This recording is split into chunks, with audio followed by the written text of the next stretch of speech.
Hey, what's up everybody? Winston here with Move Up, and this is our third video in our series. We're talking about mastering the phone interview, and this week is a continuation from last week. We're talking about screening questions. Last week we focused on those immediate disqualifying questions like driver's license, transportation, commute time, willingness to undergo a background check or drug screen, and physical ability. Okay, so this week we're talking about a little bit deeper questions like experience, schedule, compensation, benefits, and so on and so forth. So let's jump right in.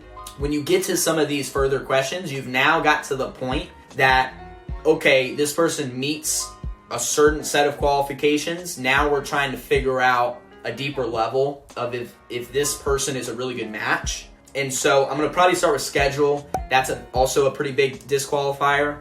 I'll ask, hey, Thomas, what's your full availability that you can work for days and times?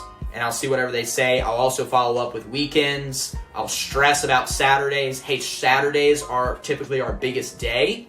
And I'll talk about, hey, we start, generally start between 6:30 and 7:30 in the morning. And then we go until the job's done, right? You're going to explain all this stuff. You have to be really transparent about this. And then you also want to dig and ask about, hey, do you have any other obligations like picking up kids, having to be somewhere at a certain time on any day of the week?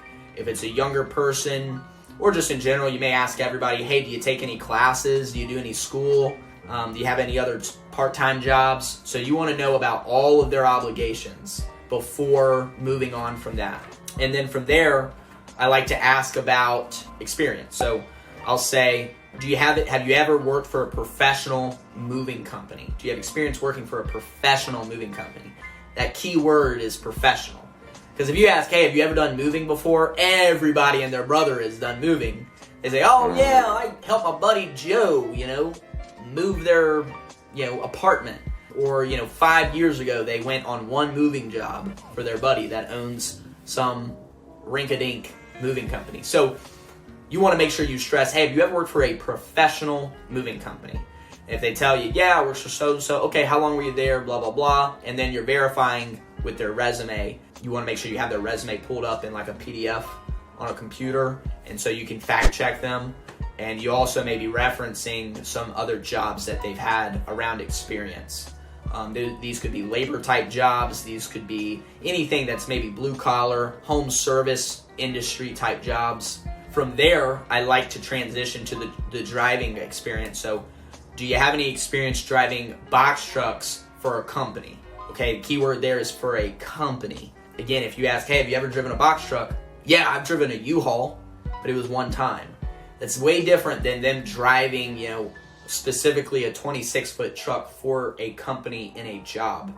So, you want to make sure that you're as detailed and as specific as you can be so you get accurate information, so you make a good decision. From there, once I've kind of covered some of that info, I'm going to move into a transition statement and then talk about pay. So I'll say, okay, great. Well, Thomas, I'm going to talk about money for a minute, if that's okay. So I'm warming them up. Hey, I'm going to talk about, compensation here in a second. All right? I say, okay, cool. I say, so give me an idea. How much money are you looking to make an hour? What are you expecting to make hourly in this position? And so I'll kind of see what they say. And again, it's just asking, hey, what's your expectation for hourly pay? What are you looking for? They say whatever number, and then that's when I'll go into kind of our compensation package, what the full thing looks like. You need to explain the full thing and talk about the full cash value of the opportunity. So I'm talking about hourly pay plus tips plus any bonuses. So if I'm paying them $18 an hour, and then they might make another $4 to $5 or $6 an hour in tips, plus they might get a $200 to $500 bonus, or they could at the end of each month. I'll explain how this is, 5 plus 18. This is anywhere from a $22 to $25 an hour opportunity, and that's your base hourly pay plus tips. Plus, you might make another $200 to $500 a month in bonuses. So I'll go through that, and you have to, again, really explain what that looks like. You do want to explain about how the hours, like every week, it won't be the same amount of money. You may make X amount of dollars one week, and you might make a different amount of dollars the next week. I think in here are places where you can really sell your company on, hey, let me tell you about the type of houses we go into. Let me tell you about the type of customers we have. Let me tell you about how much business we do, how many jobs we do a day. And so I think those are value adders.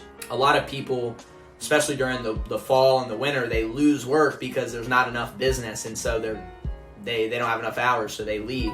By promoting what you're doing, it really makes them feel more confident in what you're offering. So from there, I'm gonna move into benefits and perks. If a lot of people just associate health insurance, health, dental, and vision insurance when I say benefits, but there's lots of benefits to what you're doing, and so that could be a flexible schedule. Okay, that could be working, outside of an office, getting to go out and about. Whatever that is, you may have a monthly, or a quarterly team party or team outings. Lots of different things that you can throw in there, and you want to talk about a couple of those. And all of those, when you get to this point of the interview, you're sharing a lot more information than maybe they are, because they're finding out about the details of the position.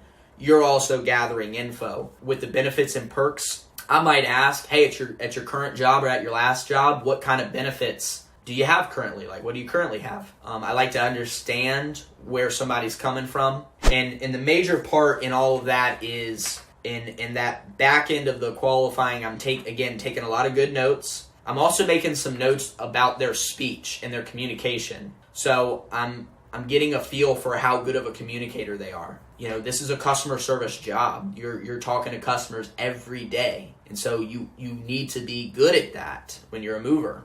And that's a criterion, in my opinion. So obviously I haven't met the person yet, but I get to hear them on the phone. And so, that's about a third of it.